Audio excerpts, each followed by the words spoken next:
কোথায় দেশে মানুষ রয়েছে জানি, মানুষকে দেখি গণদেবতার বেশে।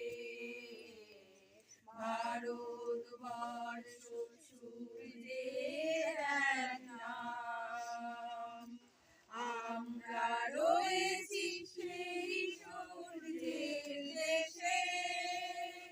নীলাচঞ্চল সমুদ্রে অবিরাম, গঙ্গা যমুনা ভাগীরথী যেতাম এসে।